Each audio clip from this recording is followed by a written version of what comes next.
একটি অপতথ্য বা তথ্যের বিকৃতি পুরো দেশকে অস্থির করে ফেলতে পারে, বিভেদ তৈরি করতে পারে মানুষে মানুষে। তাই প্রতিটি অপতথ্যের বিপরীতে প্রয়োজন সঠিক তথ্য তুলে ধরা, আর সেই কাজটি করতে এসেছি। আপনাদের সঙ্গে আছে আমি রাকিব হাসান। আমন্ত্রণ জানাচ্ছি রিউমার চেক নিয়ে ৭১ নিয়মিত আয়োজন ফেক নিউজ স্ক্যানারে। এবং আজ আমাদের সঙ্গে আছেন দেশের অন্যতম শীর্ষ মোবাইল নেটওয়ার্ক অপারেটর রবি আজিয়েটার চিফ কর্পোরেটর রেগুলেটরি অফিসার জনাব শাহেদ আলম, এবং আছেন গবেষক গণমাধ্যম বিশ্লেষক শাহরিয়ার রহমান। আমরা দুজনকে আমন্ত্রণ জানাচ্ছি এবং আমরা আলাপে যাব। তবে তার আগে যথারীতি একটা প্রতিবেদন দেখাতে চাই, যাতে করে একটা ধারণা পাওয়া যায় যে কী ধরনের অপতথ্যের মধ্যে দিয়ে আসলে আমরা যাচ্ছি। একসাথে দেশের দুটো গণমাধ্যমের ফটোকার্ড হুবহু নকল হলো। তারপর সেখানে একটি ভুয়া পরিসংখ্যান দিয়ে দাবি করা হলো ভোটারের পছন্দের শীর্ষে নাকি জামাতে ইসলামী, তারা সবার চেয়ে এগিয়ে আছে। শুধু তাই না, এনসিপি নেতার সার্জিস আলমও নাকি বলেছেন জামাত এবার সরকার গঠন করতে পারে। তবে যাচাই করে দেখা গেল প্রতিটি দাবি মিথ্যা। দেশের কোনো গণমাধ্যম এমন ফটোকার্ড তৈরি করেনি এবং সার্জিস আলমও এমন কোনো কথা বলেননি। মূলত ডিজিটাল প্রযুক্তির কারসাজি দিয়েই এই ফটোকার্ডটা তৈরি করে মিথ্যা ছড়ানো হচ্ছে। ওদিকে চিত্রনায়ক সালমান শাহর মৃত্যুর জন্য খলনায়ক ডনকে গ্রেফতার করে নিয়ে যাচ্ছে পুলিশ, এমন একটি ভিডিও ফেসবুকে রীতিমতো ভাইরাল। পরে দেখা গেল এই ভিডিওটি এআই দিয়ে তৈরি হয়েছে। ডনকে এখন পর্যন্ত গ্রেফতার করা হয়নি। দর্শক, চলুন আমরা কয়েকটা ফ্যাক্ট চেক দেখে নিই, তারপর আলাপে যাব। যমুনা টেলিভিশন ও আমার দেশ পত্রিকার আলাদা দুটো ফটোকার্ডের ডিজাইন নকল করে দাবি করা হয়েছে ভোটারের পছন্দের শীর্ষে নাকি জামাত। মাঠ জরিপে বিএনপির চেয়ে তারা নাকি ৭.২% এগিয়ে আছে। ফেসবুকের একাধিক পেজ থেকে এগুলো পোস্ট করা হচ্ছে। এরপর ফ্যাক্ট চেক করে জানা গেল সবগুলো তথ্য মিথ্যা। যমুনা টিভি এবং আমার দেশ পত্রিকা এমন কোনো ফটোকার্ড বা সংবাদ প্রকাশ করেনি। আরেকটি গণমাধ্যমের ডিজাইন সংবলিত ফটোকার্ডে দাবি করা হয়েছে জাতীয় নাগরিক পার্টি এনসিপির নেতা সার্জিস আলম নাকি বলেছেন বিএনপির চেয়ে জামাতের সম্ভাবনা বেশি, জামাত সরকার গঠন করতে পারে। তবে যাচাই করে দেখা গেল এমন মন্তব্য সার্জিস আলম করেননি এবং গণমাধ্যমটিও এমন কোনো ফটোকার্ড বা সংবাদ প্রকাশ করেনি। ডিজিটাল প্রযুক্তি দিয়ে ফটোকার্ড নকল করে এটি ছড়ানো হয়েছে। প্রয়াত জনপ্রিয় চিত্রনায়ক সালমান শাহর মৃত্যু রহস্য উন্মোচনে নতুন করে আইনি প্রক্রিয়া চলছে। এরই মাঝে ছড়িয়ে পড়ল একটি ভিডিও। সেখানে দেখা যাচ্ছে চলচ্চিত্রের খলনায়ক ডনকে গ্রেফতার করে নিয়ে যাচ্ছে পুলিশ। সাংবাদিকরা ডনের মুখের কাছে মাইক্রোফোন ধরে আছেন। ক্যাপশনে লেখা, দেশ ছেড়ে পালাতে গিয়ে বিমানবন্দরে গ্রেফতার হয়েছেন ডন, সামিরাও গ্রেফতার হয়েছেন। তবে ফ্যাক্ট চেক করে রিউমার স্ক্যানার টিম নিশ্চিত করে ভিডিওটি আসল নয়। কৃত্রিম বুদ্ধিমত্তা বা এআই প্রযুক্তি ব্যবহার করে ভুয়া এই ভিডিও তৈরি করে ছড়িয়ে দেওয়া হয়েছে। এখন পর্যন্ত ডন এবং সামিরার গ্রেফতার হওয়ার কোনো তথ্য পাওয়া যায়নি। ওদিকে আজ রোববার বিকেলে ছড়িয়ে পড়ে একটি ভিডিও। ফেসবুকে ছড়িয়ে পড়া সেই ভিডিওতে দেখা যাচ্ছে একটি লাশ পড়ে আছে। ক্যাপশনে দাবি করা হয়েছে রাজধানীর ফার্মগেট মেট্রো স্টেশন এলাকায় প্রকাশ্য দিবালোকে শত শত মানুষের সামনে একজনকে হত্যা করে ফেলে রাখা হয়েছে, কেউ এগিয়ে আসছে না। শেষে যাচাই করে দেখা গেল দাবিটি ডাহা মিথ্যা। আলোচিত ভিডিওটির সাথে সন্ত্রাসী বা জঙ্গি হামলার কোনো সম্পর্ক নেই, বরং এটি আজ দুপুরে মেট্রো রেলের লাইনের বিয়ারিং প্যাড পড়ে পথচারী নিহত হওয়ার ভিডিও। দর্শক, আজকের অপতথ্যগুলো ধরন বিশ্লেষণ করে দেখা গেল এআই দিয়ে বানানো ভিডিও কিংবা পুরনো ভিডিওগুলোকে ইচ্ছা মতো মিথ্যা, চটকদার আর উস্কানিমূলক ক্যাপশন দিয়ে সামাজিক যোগাযোগ মাধ্যমে ছড়িয়ে দেওয়া হচ্ছে। বিভিন্ন গণমাধ্যমের ফটোকার্ড ব্যবহার করে সত্য প্রমাণের চেষ্টাও হচ্ছে। তবে এই বাস্তবতায় সামাজিক যোগাযোগ মাধ্যম নয়, বরং মূলধারার গণমাধ্যমের খবরগুলোতে আস্থা রাখার পরামর্শ বিশেষজ্ঞদের। রাকিব হাসান, ৭১, ঢাকা।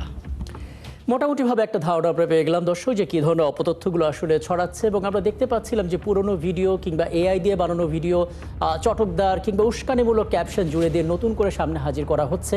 এবং এই বাস্তবতা যখন রয়েছে, তখন আসলে পথগুলো বন্ধ করার বা পরিস্থিতি নিয়ন্ত্রণে আনার উপায়টা নিয়ে কথা বলতে চাই। শুরুতেই বলছিলাম, আজ আমাদের সঙ্গে আছেন দেশের অন্যতম শীর্ষ মোবাইল নেটওয়ার্ক অপারেটর রবি আজিয়েটার chief corporate regulatory officer Shahed Alam, এবং আছেন গবেষক ও গণমাধ্যম বিশ্লেষক শাহরিয়ার রহমান। আপনাদের দুজনকে স্বাগত জানাচ্ছি, ধন্যবাদ জানাচ্ছি আমাকে সময়টা দেওয়ার জন্য। এবং জনাব শাহেদ আলম, আপনাকে দিয়ে শুরুটা করতে চাই।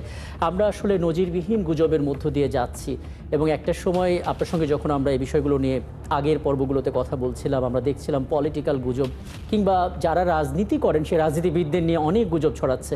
কিন্তু মুশকিল হচ্ছে যে এখন যে ঘটনা ঠিক এই মুহূর্তে ঘটে যাচ্ছে, সেই ঘটনা যেটাই হোক না কেন কয়েক ঘন্টার মধ্যে তার কিছু ফেক ভার্সন তৈরি হচ্ছে এবং বোঝাই যাচ্ছে এখানে আয় করার একটা প্ল্যানিং তাদের আছে, অর্থাৎ মনিটাইজেশন হওয়া পেজ থেকে ছড়াতে পারলে এই টাকা আসবে।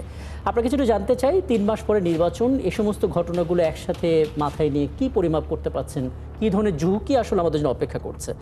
জনাব শাহেদ আলম। ধন্যবাদ আপনাকে আমাকে এই অনুষ্ঠানে আমন্ত্রণ জানানোর জন্য। ঝুঁকি তো অবশ্যই আছে। আমরা দেখছি যে এখন নতুন যত টেকনোলজি আসছে, আমরা এআই টেকনোলজির কথা বলি। এখন এটার মাধ্যমে ডিপ ফেক প্রচুর কনটেন্ট তৈরি করা হচ্ছে। এবং টেকনোলজির বিভিন্ন অপব্যবহার আমরা দেখতে পাচ্ছি। বিশেষ করে সোশ্যাল মিডিয়ার কারণে এই অপব্যবহারগুলো বিশেষভাবে পাবলিকের কাছে পৌঁছে যাচ্ছে, বা যারা আমাদের কনটেন্ট দেখছেন বিভিন্ন সোশ্যাল মিডিয়াতে, তারা সেগুলোকে আবার শেয়ারের মাধ্যমেও স্প্রেড করছেন, অনেক ক্ষেত্রে বুঝে, অনেক ক্ষেত্রে না বুঝেই। এখন এখান থেকে উত্তরণের উপায় কি? এআই যত ডেভেলপড হচ্ছে, টেকনোলজি যত ডেভেলপড হচ্ছে, আমরা কি আমাদেরকে সেভাবে করে সেই উৎকর্ষতা জায়গাতে নিতে পারছি কিনা? কারণ আমাদেরকে একটা জিনিস মনে রাখতে হবে, এখনকার সময়ে সোশ্যাল মিডিয়াতে আপনি যেটা দেখবেন, আমরা সেটাকে বলছি, আপনি প্রথমে এটা জিরো ট্রাস্ট যখন সোশ্যাল মিডিয়াতে দেখবেন, আপনাকে জিরো ট্রাস্ট দেখেই আপনাকে এটা দেখতে হবে এবং সেটা আপনাকে ভেরিফাই করতে হবে। সোশ্যাল মিডিয়া নিউজটা দেখার পরে সেখানে আপনাকে মেইন স্ট্রিম মিডিয়া অথবা যে গুগলে আপনি সার্চ করে দেখবেন যে নিউজ থ্রেড কোনো কিছু আছে কিনা এই ধরনের নিউজে। না হয় ডাইরেক্ট যে কোনো সোশ্যাল মিডিয়ার নিউজ বিশ্বাস করাটা খুবই ডিফিকাল্ট। এখন এটা টেকনোলজিক্যালি আমরা কি করতে পারি? আমরা এখানে অবশ্যই আমরা বিভিন্ন অ্যালগরিদম নিয়ে কাজ করছি, নেটওয়ার্ক লেভেলে আমরা জিরো রেটিং, ফ্যাক্ট চেকিং জিনিসটা নিয়ে কাজ করছি। আমরা পার্টনারশিপ এবং ইনফ্রাস্ট্রাকচার পার্টনারশিপের মাধ্যমে সোশ্যাল মিডিয়ার সাথে কাজ করছি যে এই জিনিসগুলোকে কিভাবে সরাসরি আমরা স্টপ করতে পারি, প্রতিহত করতে পারি বা ফ্ল্যাগ করতে পারি। এখন এই ক্ষেত্রে সোশ্যাল মিডিয়া কি সেখানে এগিয়ে আসছে? আমরা যেটা দেখেছি, সরকারের সরাসরি হস্তক্ষেপ ছাড়া সোশ্যাল মিডিয়া সাধারণত রেসপন্ড করে না, কারণ তারাও কিন্তু আমাদেরকে জাস্ট একটা ডাম্প পাইপলাইন হিসেবে চিহ্নিত করে, কারণ আমাদের মাধ্যমেই কিন্তু নেটওয়ার্ক সারা দেশে সব মানুষের কাছে চলে যাচ্ছে, ইন্টারনেটের মাধ্যমে চলে যাচ্ছে। কিন্তু এখানে নেটওয়ার্কটা আমরা দিচ্ছি, কিন্তু কন্টেন্টটা দিচ্ছে কিন্তু সোশ্যাল মিডিয়ার যারা পার্টনার আছে তারা। সো এখানে একটা গভর্নমেন্টের ইন্টারভেনশন দরকার নির্বাচনের আগে, যাতে এই ধরনের রিউমারগুলো দ্রুত তারা অ্যালগরিদমের মাধ্যমে বিভিন্ন দেশে তারা করেছে, এই জিনিসটা যাতে বাংলাদেশে করা হয়। অনেক ক্ষেত্রে আমরা দেখেছি এটা পরে যখন আপনার কাছে আসবো তখন সরকারের পক্ষ থেকে কি ধরনের স্টেপগুলো নেওয়া প্রয়োজন সেটা এক নজরে একটু জানার চেষ্টা করব, তারপর সেখান থেকে আমরা আলাপটা শেষ করব। আপনি আছেন আমাদের সঙ্গে জনাব শাহরিয়ার রহমান, আপনি বিভিন্ন সময় আসলে বাংলাদেশের গণমাধ্যম নিয়ে নানামুখী গবেষণা করেছেন এবং একটা দীর্ঘ সময় আপনি গণমাধ্যম কর্মী হিসেবেও মাঠে ছিলেন। দুটো অভিজ্ঞতা একসাথে মিলিয়ে বলবেন আসলে এই জাতীয় রিউমারগুলো ছড়ানোর মোটিভটা আসলে কি? একটা তো আমরা ধরতে পারছিলাম যে দেশকে অস্থির করার একটা চেষ্টা, রাজনৈতিক অঙ্গনকে অস্থির করার চেষ্টা, কিন্তু এর বাইরে দেখতে পাচ্ছি হরহামেশা আমাদের ফটোকার্ড নকল হচ্ছে। কি বলবেন? ধন্যবাদ রাকিব, আমাকে আপনার অনুষ্ঠানে সুযোগ দেওয়ার জন্য এবং আমন্ত্রণ জানানোর জন্য। সো আপনি যেটা বললেন যে আমি আসলে গণমাধ্যম কর্মী হিসেবে অনেক দিন কাজ করেছি, অ্যারাউন্ড 1 দশকের মতো। সো গত 10 বছর ধরেই আসলে আমরা দেখেছি ইভেন এআই অ্যান্ড এই সফিস্টিকেটেড টেকনোলজিগুলো আসার আগেও আসলে তথ্য ছিল, ভুল তথ্য ছিল, গুজব ছিল। সেটাকে এখন আসলে এত সফিস্টিকেটেড লেভেলে যে এভলিউশনটা হয়ে এসেছে, যেখানে আমরা আমি বলবো যে আসলে টেকনোলজি এত অ্যাভেলেবল হয়ে গেছে, এই কারণে আসলে এইটা এই লেভেলে এসে পৌঁছেছে। তো আপনি আসলে বললেন যে আসলে আমরা তো আগেও দেখেছি এবং এখন কেন এইভাবে দেখছি।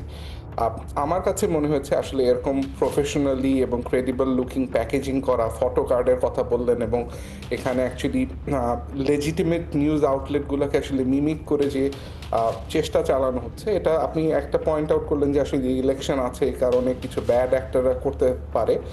আমার কাছে এবং আমাদের বিভিন্ন ধরনের গবেষণা আসলে যে জিনিসটা সাপোর্ট করে বা যে জিনিসটা আসলে ইন্ডিকেট করে যে এটার কারণ আসলে সেভারেল হতে পারে, পার্টিকুলারলি বাংলাদেশের মতো দেশে, যেখানে আসলে আমরা বলবো যে গত 10-15 বছর ধরে আসলে বাংলাদেশের গণতান্ত্রিক প্রক্রিয়া অব্যাহত ভাবে প্রপারলি যেহেতু এটাকে বাংলাদেশে যেহেতু আমরা দেখিনি, সেটার কারণে আসলে মেইন স্ট্রিম নিউজ আউটলেটগুলোর উপর যে মানুষের আস্থা এবং এদের যে ক্রেডিবিলিটি সেগুলো আসলে অনেক ক্ষেত্রে হ্রাস পেয়েছে। এবং বিভিন্ন দেশের ইতিহাস যদি পর্যবেক্ষণ করে দেখা যায় যেসব জায়গায় আসলে এই ধরনের ক্রেডিবিলিটি হ্রাস পায় তখনই কিন্তু অ্যাকচুয়ালি কাউন্টারফিট যেসব নিউজ এজেন্সি বা যে নিউজ অ্যাক্টার্স যারা আছে তারা চলে আসে। তো আসলে ইয়ার অ্যান্ড ইয়ার যদি আমরা আসলে এরকম স্টেট কন্ট্রোল দেখি, এরকম নিউজ মিডিয়ার উপর লিগ্যাল থ্রেট দেখি এবং কর্পোরেট ডিপেন্ডেন্স দেখি ফর অ্যাডভার্টাইজমেন্ট অ্যান্ড রেভিনিউ, সেসব ক্ষেত্রে আসলে প্রফেশনালি যেসব প্রেস মিডিয়া থাকে তারা অনেক কশাস, প্রেডিক্টেবল এবং অনেক ক্ষেত্রে সেলফ সেন্সারিং হয়ে যায়। এইসব ক্ষেত্রে যেসব হয় এইসব কিছু এইসব কিছু ইনস্টিগেশনের কারণেই অ্যাকচুয়ালি ইভেনচুয়ালি মিডিয়ার যে ভ্যাকুম তৈরি করে, মানুষজন আসলে সেই ভ্যাকুমটা ফিল আপ করার জন্য এইসব ফেক বা অন্যান্য নিউজ সোর্সের উপর ডিপেন্ডেন্ট হয়ে যায়। তা আমার কাছে মনে হচ্ছে আসলে বাংলাদেশ এবং বাংলাদেশের মতো যেসব বিভিন্ন দেশ রয়েছে যাদের চমৎকার। আমি আসলে এই পয়েন্টটা একদম বুঝতে পেরেছি, মানে যেটা আসলে গ্রাহক হিসেবে যে খবরগুলো আসলে মূলধারার গণমাধ্যমগুলোতে আমরা পেতে চাই, নানা বাস্তবতায় সেটা না দিতে পারার কারণে একটা ফাঁকা শূন্যস্থান তৈরি হয়, সেই জায়গাটিতে আসলে গুজব এসে ভর করে। আপনারা আছেন, ছোট্ট একটা বিরতি নিয়ে এখান থেকে আলাপটা শুরু করবো। দর্শক, একটা ছোট্ট বিরতি নিচ্ছি, আমাদের সঙ্গে থাকবেন। সাথে থাকার জন্য ধন্যবাদ। আপনারা আছেন একাত্তরে, চলছে রিউমার চেক নিয়ে নিয়মিত আয়োজন একাত্তরের ফেক নিউজ স্ক্যানার, এবং আমার সঙ্গে আছেন আমাদের অতিথিরা। জনাব শাহেদ আলম, আপনি বলছিলেন যে সরকারের সঙ্গে আসলে যখন সোশ্যাল মিডিয়ার সঙ্গে কথা হয়, সরকার যখন বলে তখন আসলে সোশ্যাল মিডিয়া সিরিয়াসলি সেটা নেয়, কিন্তু তারপরও যে মাত্রায় সিরিয়াস তারা সেটা নেয় তার আউটপুট কি আমরা সেভাবে পাই? আমরা তো দেখতে পাচ্ছি কোনো একটা ঘটনা ঘটলো, তাদের সঙ্গে কথা বলা হলো, কিন্তু ততক্ষণে সেই গুজবটা একটা তোলপাড় তৈরি করে ফেললো। মানে এর সমস্যার সমাধানটা আসলে কি করে করা যায়? এখন এখানে প্রথমে জিনিসটা আমাদেরকে বুঝতে হবে, এখানে ৩টা সেপারেট জিনিস আছে। একটা হচ্ছে আমি একটু আগে যেটা বলার চেষ্টা করেছি, সেটা হচ্ছে একটা নেটওয়ার্ক, মানে হচ্ছে পাইপলাইন দিয়ে যেখানে আপনার কাছে বিভিন্ন ইনফরমেশনগুলো পৌঁছছে বা সোশ্যাল মিডিয়া পৌঁছছে। সেকেন্ডটা হচ্ছে সোশ্যাল মিডিয়া ইটসেলফ, যেটাকে আমরা প্ল্যাটফর্ম বলি। এবং থার্ড হচ্ছে ইকোসিস্টেম। এই ইকোসিস্টেমে কিন্তু আমার সরকারও আছে, আমার জনগণও আছে। আমরা যদি একটু, ইউনেস্কো কিছুদিন আগে একটা অ্যাকশন প্ল্যান এবং একটা গ্লোবাল ফ্রেমওয়ার্ক দিয়েছিল এইসব ক্ষেত্রে কি করা যেতে পারে। সো সেখানে কিন্তু বেশ কিছু রিকমেন্ডেশন আছে যে একটা independent well resource public regulation যদি সেক্ষেত্রে থাকে, যেটার মাধ্যমে সোশ্যাল মিডিয়াকে কিন্তু আপনি তখন ফোর্স করতে পারবেন যে তাদের অ্যালগোরিদম সব কিছু যাতে আপনার ট্রান্সপারেন্টলি এবং ফিজিবল করতে পারে, একটা স্কেল করতে পারে, স্কেল আপ করতে পারে, এবং কভার ল্যাঙ্গুয়েজেস, যেটা হয় সমস্যা অনেক ক্ষেত্রে হয়তো আপনি দেখছেন যে ইংরেজি ল্যাঙ্গুয়েজে হয়তো তারা সেটা স্ক্যান করছে বাট বাংলায় করছে না। সুতরাং এখানে আমাদেরকে ল্যাঙ্গুয়েজটা এখানে গুরুত্ব দিয়ে দেখতে হবে। এবং আমরা যে জায়গাটাতে অপারেট করছি, আমার নির্বাচন আসছে, আমার অন্যান্য সোশ্যাল ইস্যুগুলো আছে, এগুলো কিন্তু সোশ্যাল মিডিয়াকে আপনার ইনফর্ম করতে হবে টাইম টু টাইম, এবং তাদেরকে আপনার বলতে হবে যে তারা যাতে এই জায়গাটাতে কাজ করে, না হয় কিন্তু তাদের বিরুদ্ধে ব্যবস্থা নেওয়া হবে। এখন অনেক সময় যেটা হয়, অ্যাকশনটা শুধু আমাদের, যেটা নাম্বার ওয়ান, যেটা পাইপলাইনের উপরে চলে আসে, কারণ পাইপলাইন তো আসলে এখানে কিছু করতে পারে না অ্যাপার্ট ফ্রম আমরা কিছু হয়তো টেকনোলজিক্যাল ইস্যু আমরা হয়তো দিতে পারি, আমরা কিছু সলিউশন দিতে পারি, আমরা নিজেরাও চেষ্টা করি অনেক ক্ষেত্রে এইসব জিনিসগুলোকে ফ্ল্যাগ করার জন্য, আমরা অথরিটিকে জানাচ্ছি। কিন্তু এই জায়গাতে সরকারকে এগিয়ে আসতে হবে। তারা যদি বলে তখন সোশ্যাল মিডিয়াগুলো এইসব অ্যাকশনগুলো নিবে, কারণ তারা কিন্তু দেশের আইনের বাইরে যেতে পারবে না। আমরা যেমন দেশের আইনের বাইরে যেতে পারবো না কোনো কিছু করার জন্য, তারাও যেতে পারবে না, তাদের যাওয়া উচিত হবে না। সুতরাং আমার দেশে তারা যদি একটা কন্টেন্ট প্রোভাইড করে, সোশ্যাল মিডিয়া সার্ভিস দেয়, তাহলে তাদেরকে আমাদের বাংলাদেশের আইন মেনে করতে হবে। এই ক্ষেত্রে সরকারই পারবে তাদেরকে ফোর্স করার জন্য, তাদেরকে এই আইনটাকে এনফোর্স করার জন্য। সো এখানে আপনার যে কন্টেন্ট মডারেশনের ব্যাপারগুলো আছে, আমরা দেখেছি বিভিন্ন দেশে কন্টেন্ট মডারেশনের কাজগুলো হয়েছে এবং হচ্ছে। এখন আমরা রিকোয়েস্ট করবো সরকারকে যাতে এই জায়গাটাতে বিশেষ করে কাজ হয়, দরকার হলে আমরা সব বুঝতে পারবো, কারণ যেহেতু আমরা তাদের সাথে কাজ করি, এখানে একটা কোঅপারেশন দরকার, সেখানে পার্টনারশিপের মাধ্যমে আমরা এটা করতে পারবো। এই বার্তাটাই খুবই গুরুত্বপূর্ণ ছিল যে আসলে সরকারের দিক থেকে এক স্টেপ যদি এগিয়ে যায়, আপনারাও সেই জায়গা থেকে আসলে এটা একটা বৈশ্বিক সমস্যা হিসেবে বিবেচনা করে সমাধানের দিকে এগোবেন। আমি সবশেষ জনাব শাহরিয়ার রহমান একটু বলবেন, মানে এমন কোনো রেফারেন্স কি দেওয়ার সুযোগ আছে যে দেশে আসলে ডেটা সিকিউরিটি অ্যাক্ট নেই, কিংবা টেক জায়ান্টদের অফিস নেই, কিন্তু টেক জায়ান্টরাও তাদের কথা শুনছে, এরকম কোনো রেফারেন্স কি আছে? যদি আপনি আমাদেরকে একটু ধারণা দেন যে কিভাবে আসলে সমাধানটার দিকে আমরা যেতে পারি সংক্ষেপে। ধন্যবাদ রাকিব। আসলে এইভাবে রেফারেন্স আসলে বিভিন্ন দেশের প্রেক্ষাপট বিভিন্ন দেশের আসলে মানে ভৌগোলিক geopolitical situation is different, so এই কারণে আসলে এটাকে আমরা এক্স্যাক্টলি আসলে আপনাকে মানে অ্যাপল ফর অ্যাপল এক্সাম্পল দেওয়া পসিবল হবে না। জি। বাট আমি এখন পর্যন্ত যা বাস্তবতা দেখেছি, সো ফর এক্সাম্পল ইন্ডিয়া হচ্ছে আমাদের একটি নেইবারিং দেশ যেখানে জিওপলিটিক্যাল সিচুয়েশন আমাদের দেশের সাথে আসলে মিলে এবং ওখানকার ডেমোগ্রাফিক সিচুয়েশন আমাদের সাথে মিলে। তো সেখানকার পরিস্থিতিতে অ্যাকচুয়ালি যদি অবজার্ভ করে দেখা যায়, সেখানে অ্যাকচুয়ালি বহু ধরনের গুজব ছড়ায় বিভিন্ন সোশ্যাল মিডিয়ার মাধ্যমে, এবং সেখানে অ্যাকচুয়ালি সবগুলোরই টেক সোশ্যাল মিডিয়া জায়েন্ট যারা আছে তাদেরই অফিস আছে। তো অফিস থাকলে যে আসলে এই জিনিসটা হবে বা হবে না, এই জিনিসটা সেরকম না। আর শাহেদ ভাই যেটা বলেছেন, আসলে গভর্নমেন্টের সাথে এটা নিয়ে আসলে কাজ করার স্কোপ আছে, বাট কাজ করার ক্ষেত্রে অ্যাকচুয়ালি আমাদের কিছু জিনিস মাথায় রাখতে হবে। ফর এক্সাম্পল, আপনি শাহেদ ভাই যেভাবে বললেন যে আসলে এটা আসলে রবি বা যারা নেটওয়ার্ক প্রোভাইড করছে তারা একটা ডাম্প পাইপলাইন। সোশ্যাল মিডিয়া জায়েন্টদের সাথে যখন আমরা কথা বলি, তারাও কিন্তু সেটাই বলেন। তারাও বলেন যে আসলে ফেক কন্টেন্ট সেগুলো আসলে মোস্টলি প্রডিউস হয় আউট অফ দ্য প্ল্যাটফর্ম। তারা শুধুমাত্র একটা হাইওয়ে প্রোভাইড করে for the distribution. So essentially they are not the producer of the content, they are distributor.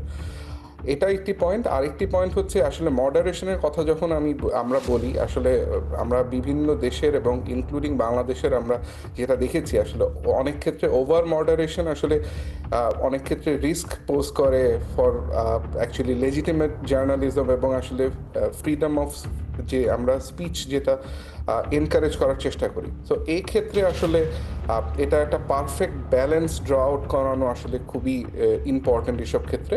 R lastly আমি বলবো, আসলে ইরেসপেক্টিভ বিভিন্ন দেশের আমরা যদি হিস্ট্রি এবং তাদের যে ওভারঅল সিচুয়েশন অবজার্ভ করি, আসলে জনগণ যদি তাদের ভিতরে শিক্ষা, মেধা, মনন, বুদ্ধি, জ্ঞান এগুলো প্রয়োগ করে আসলে যদি ফেক নিউজ নিয়ে কাজ করে এবং তারা শেয়ার করার আগে অ্যাকচুয়ালি বিবেচনা করে নেয় যে আসলে এই যে তথ্যটা আমরা শেয়ার করছি সেটার আদৌ বাস্তবতার বা ভিত্তি আছে কিনা, শুধুমাত্র তাহলেই আসলে এটা প্রিভেন্ট একদম করা। একদম। এবং এর বাইরে মানে আমি প্রায় আসলে এটা বলতে শুনি অনেক বিশেষজ্ঞকে, যে একটা গুজব যে ছড়িয়েছে সেরকম কারো বিচার কার্যকর হয়েছে এরকম কোনো দৃশ্যমান রেফারেন্স নেই, যে কারণে অনেকে আসলে সেই ব্যাপারটাকে খুব সহজভাবে নিয়ে নেয়।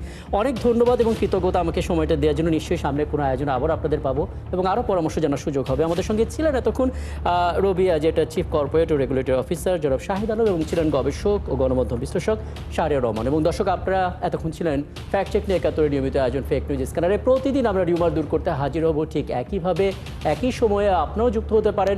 যে কোনো খবর যদি আপনাকে সংশয় ফেলে, সেটা একটি স্ক্রিনশট আমাদেরকে মেল করতে পারেন।